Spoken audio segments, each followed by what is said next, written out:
Great.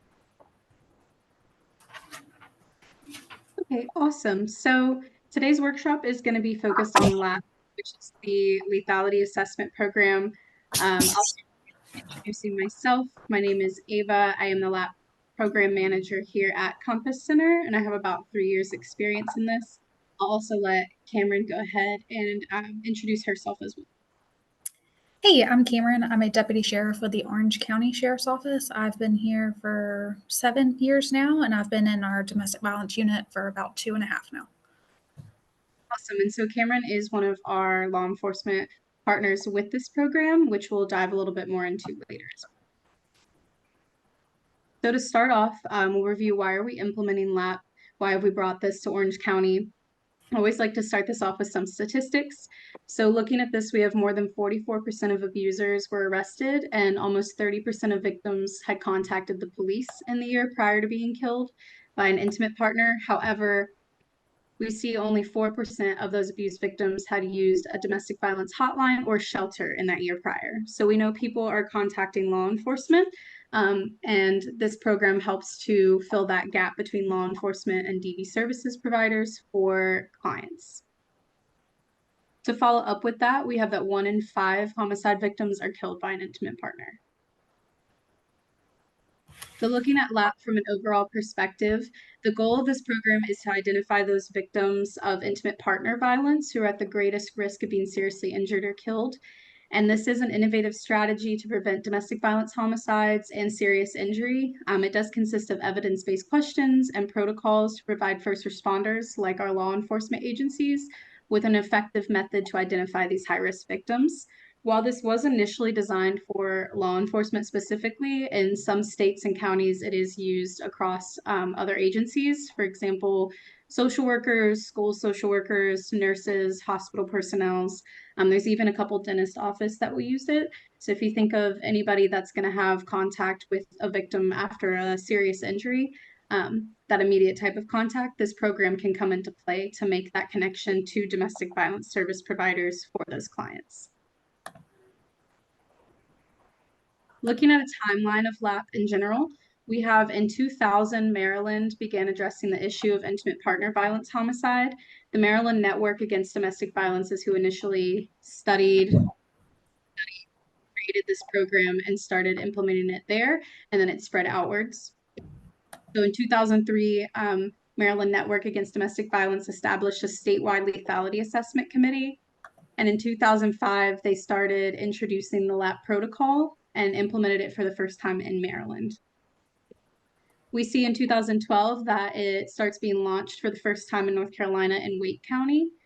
And then, of course, in 2023, we brought LAP to Orange County. And we've been running with our law enforcement agencies in different spurts since March of this year. As of October 2024, these numbers are constantly updated, but as of this month, we have 734 law enforcement agencies running and implementing LAP, with 187 domestic violence programs, domestic violence agencies using LAP, and it's currently in 39 states in the United States. It is getting ready also to be launched out of the country into some other countries. They're going to begin training and implementation with agencies over there as well. And this number, like I said, these numbers are updated consistently on Maryland's Network Against Domestic Violence website if you're ever curious to see how they're increasing. So what is IPV? So intimate partner violence, the LAP program is studied and used for intimate partner relationships only. What this looks like is people in a situationship, hookup, dating, ex-dating, shared child, married, separated, in that relationship who experience physical violence, sexual violence, stalking, psychological aggression, emotional abuse. So this is a prevalence and predictability game. What we typically do with this is I'm going to put a statistic up, and then we're going to say if it's higher or lower, and then I'll show you the actual number of it. With this game, you're able to see how prevalent intimate partner violence is. So I'll start with this statistic. 35% of women are killed by an intimate partner have accessed medical care the year before their murder. Do we think this is higher or lower? Higher. So this is higher. This number is sitting at 40%. And it's 53% went to the emergency room, so didn't necessarily access medical care, but did go to the emergency room to start the process. 75% of victims of near homicide, regardless if there were previous assaults, reported that their abuser had exhibited jealous, controlling, and stalking behavior. Do we think this one's higher or lower? Higher. Definitely higher. So this one is higher as well. This one's actually sitting at 83% of victims. For 15 to 20% of victims, the homicide or attempted homicide was the first known act of physical violence. Do we think this one's higher or lower? Higher. So this one is sitting at 28% to 33%. So for those victims, the homicide or attempted homicide was the first time any type of physical violence had been in play. That's not to say there wasn't emotional abuse prior, verbal abuse, financial. 1 in 20 men have experienced contact with sexual violence, physical violence, and or stalking by an intimate partner during their lifetime. Do we think this one's higher or lower? Higher. Right, so we're sitting at 1 in 10 men have experience with these different forms of violence. So I like to do that little game so everybody can see how prevalent intimate partner violence is widespread. Again, this program is only working with intimate partner relationships. So we're not looking at parent-child relationships, roommate situations, grandparent-grandchild, friends, anything like that, just those intimate partner relationships. We'll start to look at how LAP works. It begins with our DV service provider, and so that's us, Compass Center. The Department of Justice oversees LAP in North Carolina, and then of course we have our law enforcement partners as well. So as of now, we are running with Orange County Sheriff's Office, Chapel Hill Police Department, Carborough Police Department, and Hillsborough Police Department. In the future, we'll also be running with our UNC campus police as well. So this predictability pattern is something that the LAP program was based off of when they were doing research. This comes from Mockton Smith. So what this shows is they saw that homicide, domestic violence homicide, they felt it could be predicted based off of a pattern. This is the pattern that they were going off of and that the questions were based off of for us to be able to see if someone's at high risk of being killed or seriously injured. We see that we have the pre-relationship history, whether that's prior criminal record, prior restraining orders, prior domestic violence, and other relationships, leading into an early relationship, which is sped up with early declarations of love, which sometimes we'll call love bombing, possessiveness, jealousy, super early on. The relationship itself will start to be dominated by those coercive control tactics. And then there will be some type of trigger. Maybe that's loss of a job, maybe victim breaks up with the offender, whatever that looks like. It's a trigger that sets off the offender. And we start to see an escalation. So we see an increase in frequency or the severity of the control tactics. This could look like suicide threats, begging, violence, stalking. We start to see a change of thinking in our offender where there's feelings of revenge. And then they start to get into that planning stage. This could look like buying weapons or just seeking opportunities to get the victim alone. And ultimately, we end up in that homicide. I'll have Cameron speak on how often we kind of see this predictability pattern in play, something that law enforcement notices as well out in the field in relation to this program.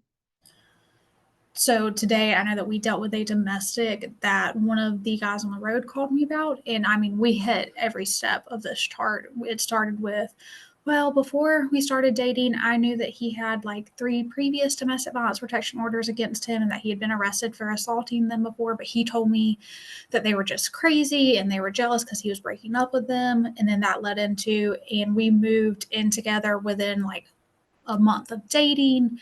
He told me he had never felt this way before, that he loved me. He was giving me flowers every week. It was the best I had ever been treated.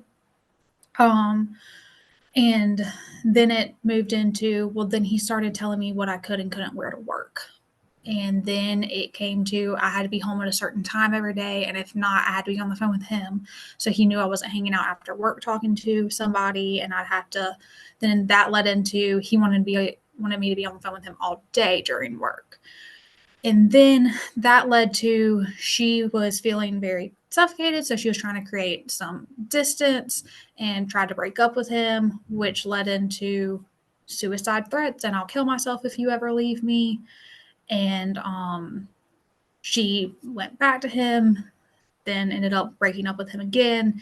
And then this switched to change in thinking because then he started talking about how he had explicit photos of her that he was going to release. And that's called North Carolina General Statute as revenge porn. So I mean, we see this every day, but it is very helpful to put it in a chart like this, especially for newer deputies into this, so they can see the pattern and how easy it is to fall into. And just and just one of those things might not sound like the worst thing ever, but when you see them and you see the escalation, And so that's the thing, our law enforcement's already seen this pattern. This program kind of built on that and looked at these patterns that law enforcement's seen, domestic violence service providers are seeing, and put it into a policy procedure that can be followed and practiced to identify these high-risk victims and start to get them connected with our DV services providers. As we saw at the beginning with those statistics, we know they're contacting law enforcement a lot of the times in an emergency, something crazy happens, whatever's happening on that scene, your first thought is to call law enforcement. And so that's what victims are making that first initial contact. But now we're also getting them connected with DV services providers who can continue to provide resources as well. This triangle just kind of shows what this relationship looks like. So it's kind of, we're all working collaboratively to help the client. That includes the client. We're working with law enforcement's working with us, the client's working with both agencies. All of our work with clients, of course, we do have to have release of information in order to provide information back to law enforcement, but every client's offered with that opportunity so that we can continue to work collaboratively to see what's going to be the most beneficial, safe options, keeping the client up to date.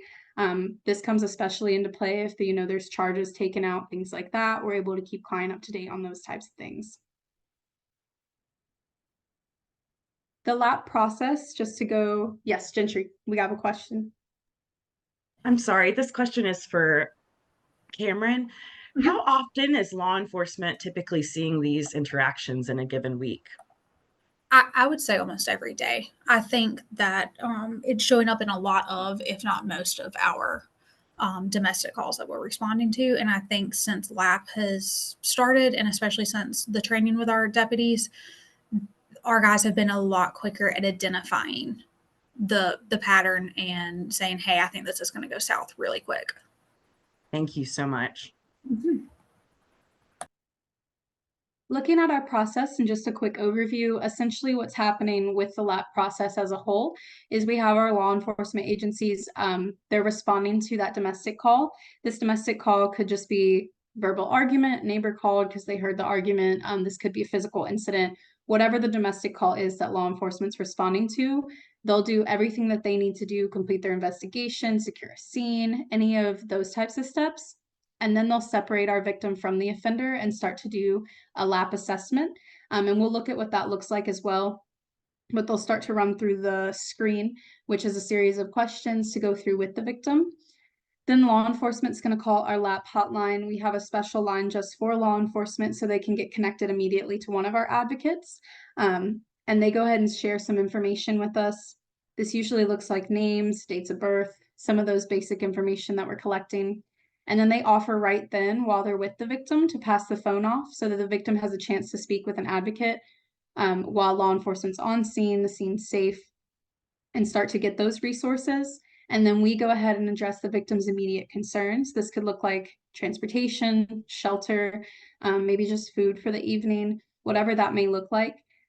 When we're doing these calls and law enforcement's calling us, our main priority is safety for the next 24 hours until we can start to dive deeper into what this specific client may need longer down the road, whether that looks like a protective order, long-term housing, things like that. Every client is offered, whether they speak to the advocate or not, which is completely up to them. They're all offered a follow-up, and follow-ups are completed within 24 to 72 hours of us receiving the LAP screen. So if it's over a weekend, it's more so leaning on those 72 hours, but otherwise we're gonna be back in contact with that victim if they consented to it within the 24 hours to start looking at more resources of what they might need. But essentially, this is our process of what's happening with LAP from law enforcement responding to the point of them calling us. This is Orange County's screen. The LAP screen is pretty same across the board. Every county is required to leave the questions on there. There's certain information we can't touch. There's some information we can edit, like if we want to collect information like the relationship, things like that on the screen. And Orange County also has a consent question put in place so that if there is an arrest made, victims have the option to say if they're comfortable with the screen being used in a first appearance the next day, or if they're not comfortable with that. And we're able to attend those first appearances as well and keep victims updated on what may happen if the offender is being released, what that bond looks like, and information like that. But this is our screen that law enforcement is completing with our victims when they arrive on scene. Based off of their answers to the questions, they'll receive a score. So they can be high danger based off of their score, which means that they answered yes to one of the first 3 questions and or 4 more to the bottom 8. So if their answers to the screen score them in high danger, law enforcement's calling us, giving us that information. The victim can speak to us right then. We're following those LAP process steps. Sometimes victims may not feel comfortable answering the screen, or maybe their screens they maybe don't answer yes to the right questions for it to be considered high danger, but our officers are listening to their gut feelings. If they feel something's off, they feel that this victim is still in danger, they feel that the victim's not going to be safe after they leave the scene, whatever that may look like. And I'll let Cameron touch on that in just a minute too, of what some of those signs may be, where maybe their score isn't saying they're high danger, but law enforcement believes they are. They'll still call us and get us connected. And then a victim can also be considered non-high danger based off of their score, but regardless of their score, they're still getting connected to Compass Center and they're still being offered those information and resources and connected with our hotline number, which is a separate 24-hour number that victims can call directly. But I'll let Cameron touch on what it may look like to be scored high danger based off of officer belief, where their score doesn't necessarily say they're high danger, but the officer still believes they may be. Yeah, so there's a lot more at play than just necessarily the questions that are on the paper. And a lot of times when we're responding to domestics, we have previous interactions and maybe multiple call histories at the same address. So you have knowledge that they might not answer truthfully to some of these questions. I mean, you call law enforcement into your home at 9 p.m. on a Tuesday and you're renting and all of your neighbors are looking and you don't want your landlord to find out and you don't want it to cause any issues in the neighborhood. So you're just trying to get them out of there as quick as possible. So you just fly through the questions and they just answer no to everything. But you're like, I know the history with these people. I can see the escalation just from my time being out here. And they may answer no to some questions that are kind of obvious, such as saying no to any strangulation and you can see clear marks, or you know that he or she has been arrested in the past for assault by strangulation. So sometimes you're able to just clock things that aren't necessarily put down on paper. So you go ahead, score them in high danger, and make that referral and hope to get them in contact with the resources that they need. And so we do see screens coming in that way from all of our law enforcement, where they'll be screened in high danger based off of an officer belief. And then the client's still connecting with us and getting those resources. As Cameron said, they may not have felt comfortable enough to tell the truth in that situation. They may have just wanted law enforcement gone. Whatever that situation may be, regardless, they're still getting connected to us and getting those resources and can continue to if they want to. I'll run through a couple of scenarios and leave the floor open if anyone wants to give what they think next steps might be, but also I'll run over what some of those next steps may look like too, but I'll leave the floor open with the scenarios. So with scenario 1, we'll look at you and your ex-partner recently separated. Your ex-partner shows up to your work unprompted and is harassing you, yelling false claims, trying to get you to leave. Your boss has told you before that if your ex continues to show up, you're going to be fired. Your boss goes ahead and calls 911. Law enforcement responds, you score high danger based on your answers, and then call the LAP line. So does anybody have any thoughts on what some of the concerns are that we might address, some resources that might be available, what some next steps might look like with this scenario? I know from a law enforcement point of view, if we show up to that, our hands are kind of tied. We can ask the ex to leave, but as far as charges and whatnot, there's not a whole lot that we could charge just based off of this one incident. So it would be nice to be able to put the victim in contact with your services. So hopefully they could file a domestic violence protection order. So if they did show up to their workplace in the future, that could be something we could arrest for. Yep, exactly. Did anybody else have any other thoughts on that? Is there anybody that is maybe able to, like, talk to the boss on behalf of, the victim? Or is that kind of not something that we do? So looking at this and what I'm glad that Cameron brought up too that their hands are kind of tied with this situation because we're going to see that sometimes. And Yeah. so there's things law enforcement can do that Compass Center cannot do, and there's things that Compass Center can do that law enforcement can't do. And that's what's so great about this partnership is kind of spreading the resources available and being able to work together for victims for that. In this case, we could look at like Cameron set a protective order so that they can do something if he shows back up. We can look at a letter of support from Compass Center to give to the boss so that they don't know all the details, but they know something's going on and that we're in those processes of taking the next steps for safety for that victim. Of course, we can also look at shelter isn't really applicable in this scenario from the information that we're given, but of course, that's something we always look at making safety planning around where the victim's biggest safety concerns are, what would make them feel safe, looking at security cameras, things like that, depending on the situation. So there's a lot of directions we can go with this one, but I think this is a great example, like I said, to show where this partnership comes into play, where we can do things together that the other may not be able to do.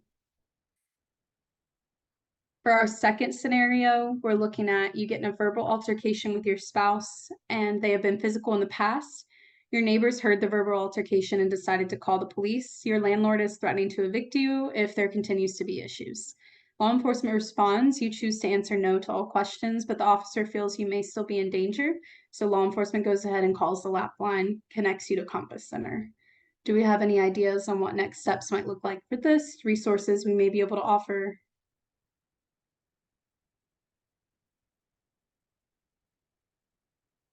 Okay, so looking at this, there's a couple of different things we can look at here. Obviously, with the landlord threatening to evict, there is the VAWA rules put in place when it comes to domestic violence victims and renting or tenant things.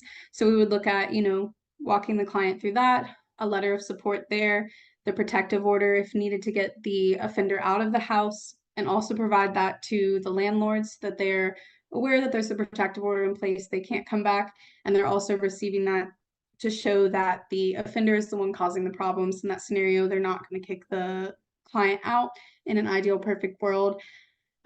We could also look at, again, those additional security measures, security cameras, different things like that. In some cases, the landlord may trespass someone as well, depending on what the residency looks like there, talking through that. Some safety planning outside of that. We could look at shelter if the victim didn't feel safe staying there, wanted to get out, go somewhere else, look at some long-term housing with our Orange County Housing Helpline partnership. Again, there's a lot of directions we can go when assisting victims. It's just going to depend on what their safety concerns are and what next steps they're ready to take and feel comfortable taking and how we can support them through that. Are there any questions about either of these scenarios?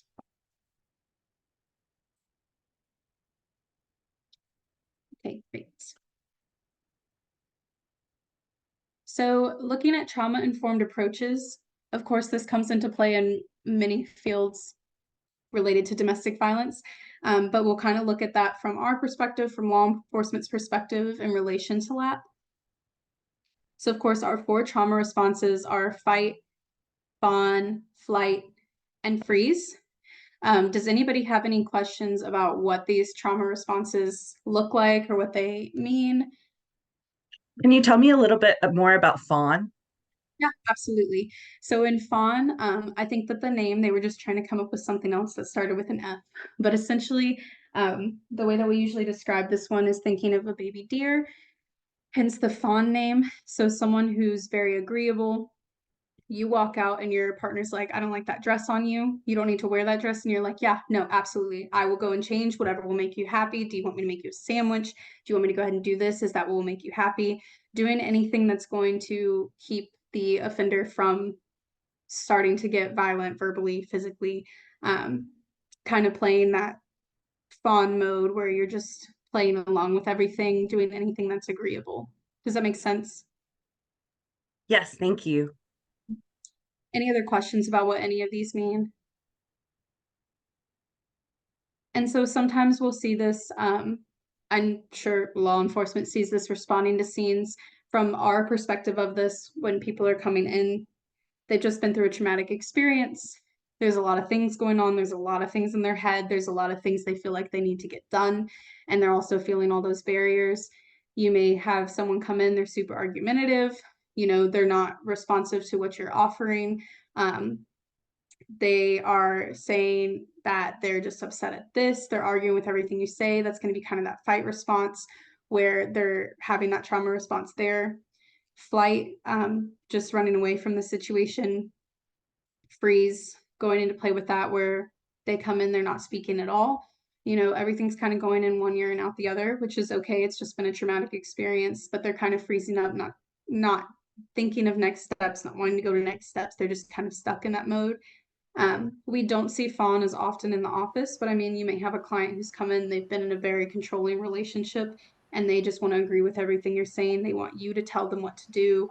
They want you to tell them where they need to go next. And that's not what we're here for. We're here to give resources and options and support them and help them with that, not to tell them what to do.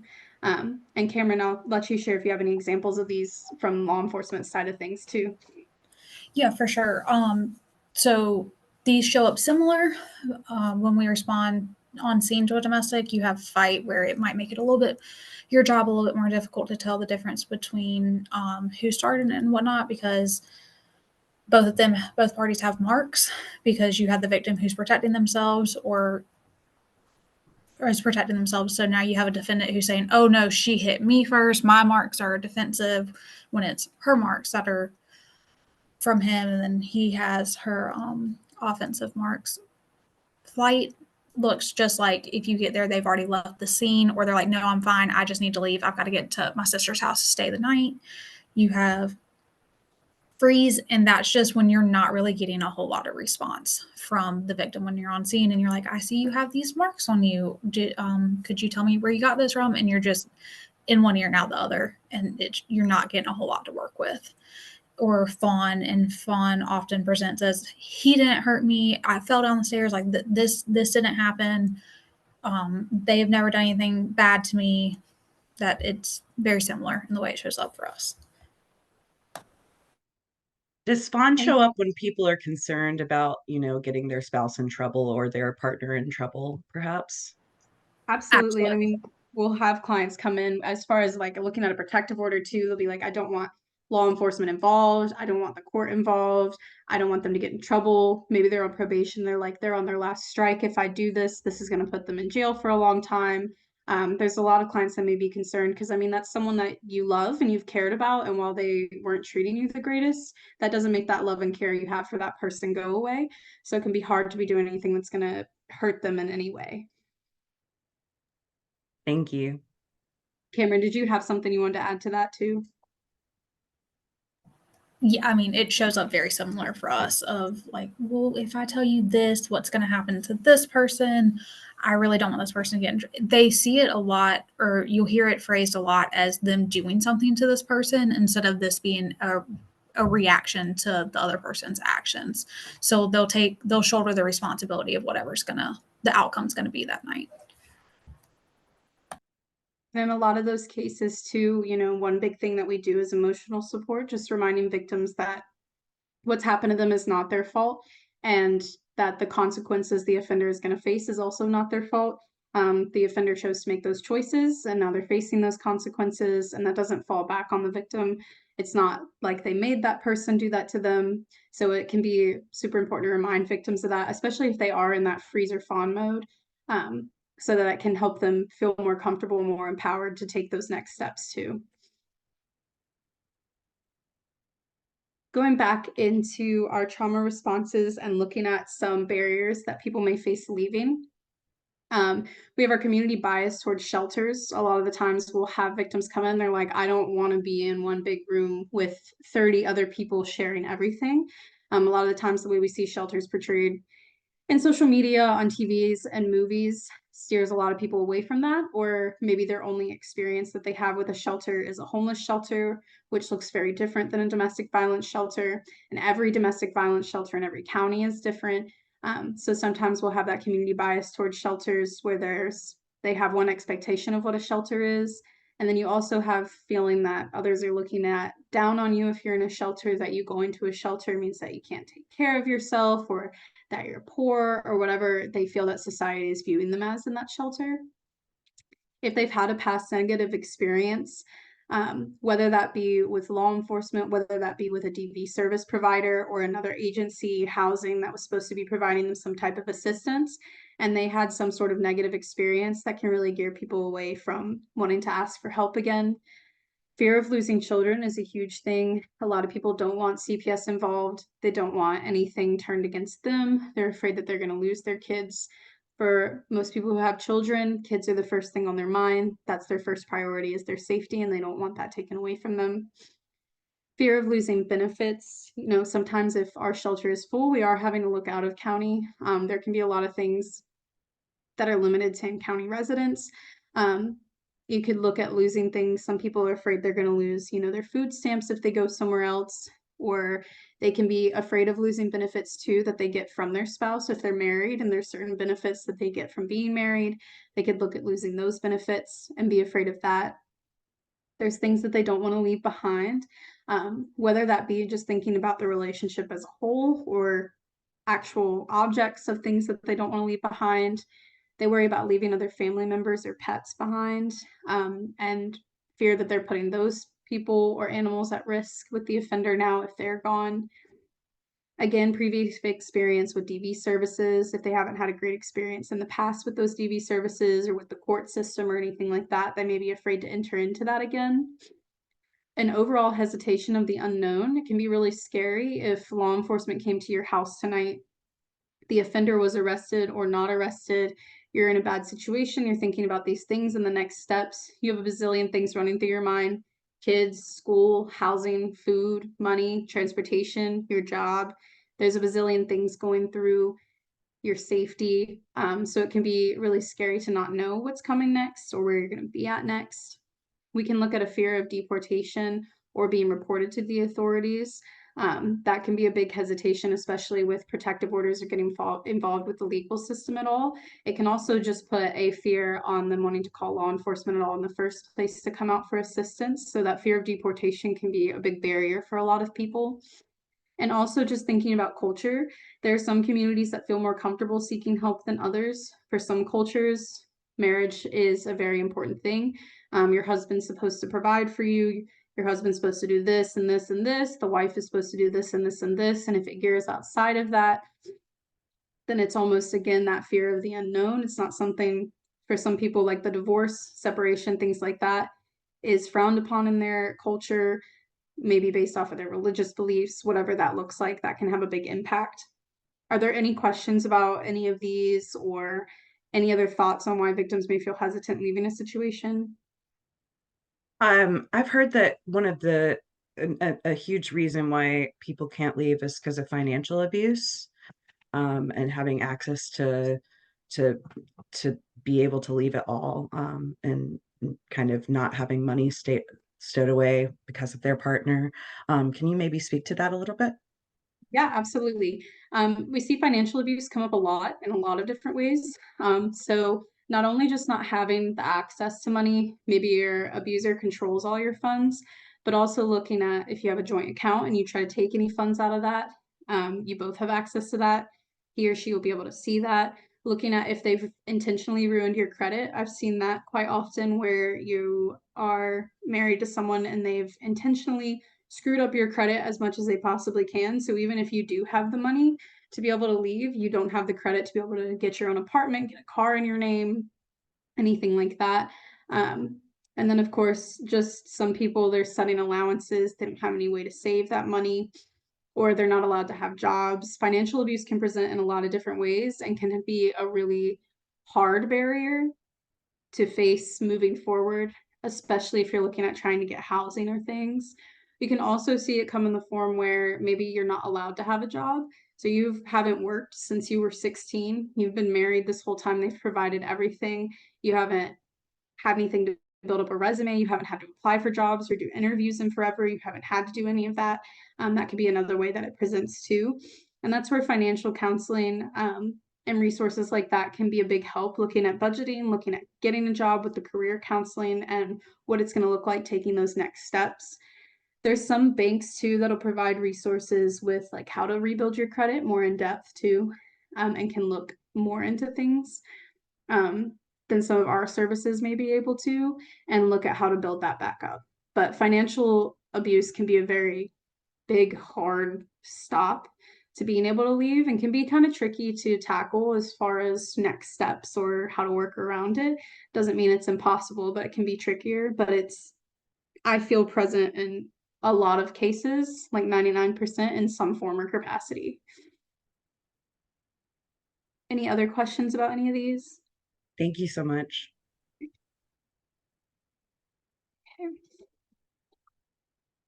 We flew through this, but these are some quotes. The Maryland Network Against Domestic Violence, when creating this program, they have a lot of other great resources on their website. One of those being some quotes of some victims saying like why I stayed. So looking back at our last page that we just looked at too, for example, leaving takes time. Wanting to leave and actually doing it are two different things. It can be hard to just pick up and go. Even if you had the money, the transportation, the options, again, that can be a heavy emotional impact. So wanting to leave and then actually accomplishing that can be tricky in lots of different ways. Internalizing social scripts, relationships are supposed to take work. You know, sometimes you'll hear where it's like, if you don't argue, you're not in a healthy relationship, or even where you'll see like closer friends don't tend to hug as much or things like that. We have some of that coming from social media, societal expectations, things like that can make it really difficult if you think that the relationships are supposed to be taking all this work. The impact of IPV on personal well-being, feeling not worthy or happiness, especially if a relationship's been filled with emotional and verbal abuse. You're just constantly being put down. It can be really hard to feel empowered to take those next steps and think that you can do it on your own. Looking at not identifying as a stereotypical victim. I didn't know lesbians could be in an abusive relationship. A lot of times people just think of your stereotypical guy as the offender, woman is the victim. And as we saw in our statistics, that is not always the case.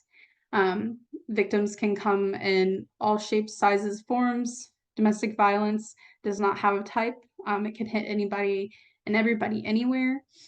Looking at structural barriers, again, like we talked about, shelter, finances, transportation, kids. And I believe the rest of this quote was talking about, had said it's just too much. Trying to think through each of those things can be really difficult, especially trying to think through all of them at once.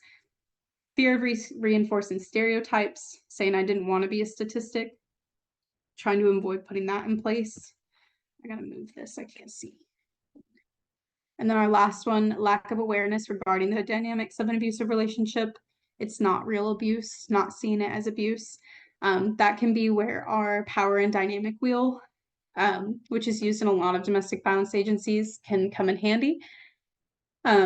Because some people may not realize that, oh, this is a form of abuse. They shouldn't be taking my keys and telling me that I can't have them until I need to go to work the next day, or they shouldn't be just giving me an allowance. They shouldn't be telling me I can't have a job, and different things like that. So these are some quotes, like I said, from real victims who have talked about some of the barriers they faced to leaving. Are there any questions about that? Or Cameron, is there anything else you wanted to add to this that you've heard from victims at all? I think this does a really good job of covering it. Well, we flew through this. Does anybody have any questions, comments, questions about the program, trauma-informed approaches, how anything works? Have you have we seen, an increase in number of people that need services based on our partnership and work with LAP? Oh, absolutely. We've seen an increase in people coming in. We've seen an increase in protective orders filed. We've seen an increase in the number of phone calls we're receiving, an increase in shelter. We've seen an increase in almost every step of things, especially now that we have all 4 agencies running. It was a little harder to see when we just had 1 or 2 at the beginning, but now that we have all 4, we've seen a big jump in everything.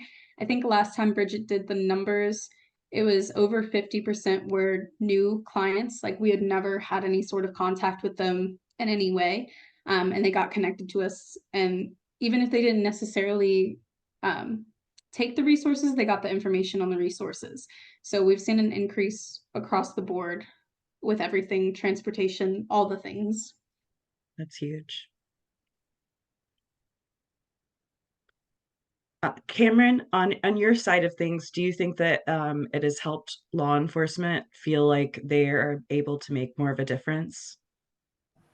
Oh, definitely. Like I said earlier, there's a lot of calls that we respond to that come out as domestics, and there's not a lot we can do because a law hasn't necessarily been broken, but we don't feel comfortable leaving, that person there that night, or we just kind of feel helpless and being like, okay, well, we're going to go. But now we've been able to put them in contact on scene with our DV agency, and thank God it was Compass. I love working with y'all. And a lot of times it'll be like, okay, well, I need a ride to my cousin's house, but they're 2 counties over, and that's not something we could facilitate, but that's something y'all are able to pick up on your end that could help. Or, like I need a place to stay for the night. Again, might not be something that we can facilitate. And I know like other deputies were paying out of pocket sometimes for stuff like that. And Compass has helped bridge that gap, and it's been very helpful. Thank you. Ava, can you say anything more to your experience about, how it's been training law enforcement and just if it's you feel like it's making an impact in our community as well? I think it's really great that everybody's getting on the same page in terms of trauma response, and I can imagine that that really helps with language with survivors and between advocates and law enforcement to have kind of the same tools and stuff, but maybe you can say more about that. Yeah, absolutely. I love training, and I had a great time going in to each law enforcement agency and training. There was a lot of great questions, and it was really cool to see. There were some officers who, in every agency, who didn't even know that Compass existed at all, that we had a DV agency, that there were DV agencies in different counties. Or maybe they knew we existed, but they had no idea what we did, or what we were able to offer. So it was really cool to see that and make that connection. I think it was also super important going in person to be able to put names to faces and kind of build that relationship. When I was doing this program over in Alamance County, at the time they only had 1 agency running, and seeing the amount of good it did and the amount of resources and what we were able to do with those victims compared to victims who were just being sent to us after the fact, or maybe it was like a month after they ended up finding us after law enforcement responded, things like that, compared to the ones who were connected to us through LAP was insane. And I'm starting to see that here now. I mean, we have the 4 big agencies running, but being able to see the difference in services we're able to provide and how much quicker we're able to provide and get victims to safety because they're being connected with us so quickly, because we have great officers making sure they get our numbers, making sure that, okay, maybe you can't talk to them tonight, but you could talk to them tomorrow if you're able, and see what next steps can be taken. I'm very excited to see this program continue to grow. Now that we have all the agencies running, like I said, I've seen LAP be really great in other counties, and I'm starting to see it flourish here, and I'm super excited to see how much further it can go, and maybe even build off of the resources we're able to offer once we're able to see how many more resources we're needing to provide, because of the influx of clients. and then maybe being able to get the access to those resources. So I have it's been crazy seeing the jump in numbers. Even looking at like August, before we had all 4 agencies running, we had like 8 screens total. And as of today, we're already at almost 30 for October. Wow. And we're not even, we're just 2 weeks in. So it's the amount of clients we're seeing come in, like I said, is increasing across the board, the resources across the board, which can be intimidating, but it's really great to see like, oh my God, we can visibly see how many more people we're reaching and how many more people are getting connected to resources through our law enforcement and then through us. So I think that's really great. I'm super excited to see it continue to blossom with that. And I've had some really great lab coordinators at each agency, like Cameron, Jordan, who wasn't able to join us today, but was going to be on here. Just working with the lab coordinators, starting out a new program can be really difficult in a county, getting everyone trained, figuring out even just the logistics of it, even as simple as who's going to email me these when they're done. So working with all of them to figure out what's going to be the easiest process for everybody and make this as smooth as possible has been very exciting. So, and I feel like we've really gotten it down to a science, for lack of better words, now with all of our agencies running. So I'm super excited. If we had a magic wand to, to give LAP all the funding that it could need, what are some ways that you would love to see the program expand if there was more funding? Absolutely. I think it comes down to our resources. I mean, everybody's struggling with housing in general, but shelter is a huge thing. I would love to see our shelter expand and have a bigger option for people to stay somewhere safe in our county without having to look out of county. I think it comes down to the same thing with transportation options, expanding those to be more flexible and reliable and available to offer to victims.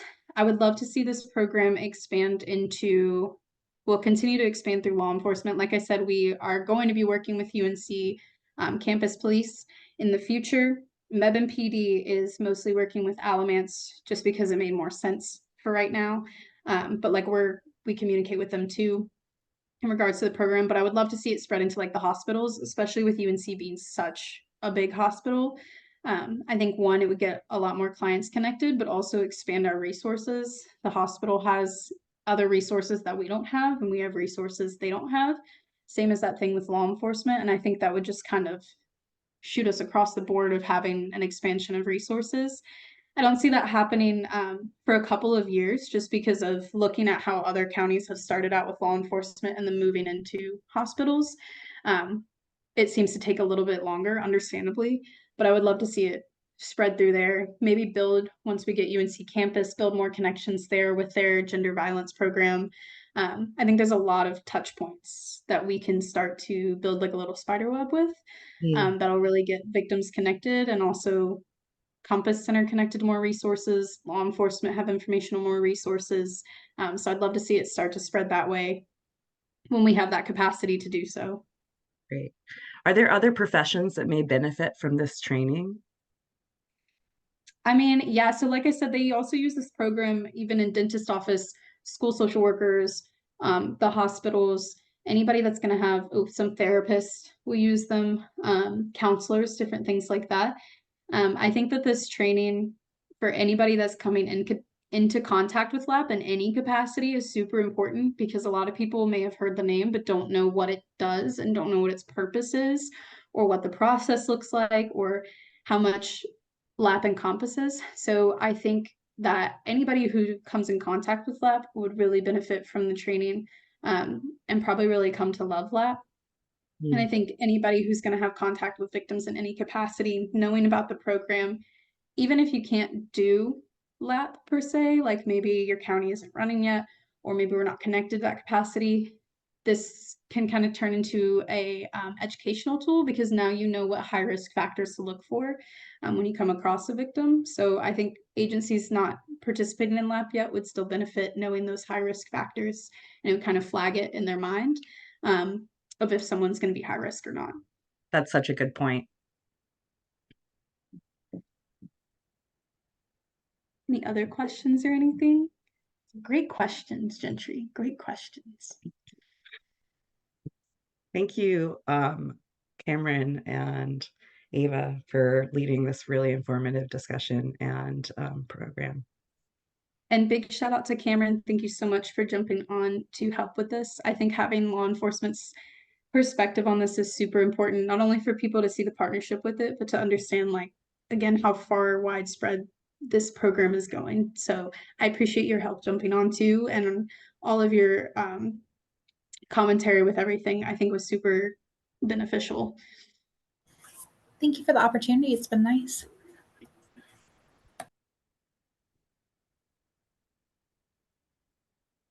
Excellent. All right, I can stop recording. Awesome.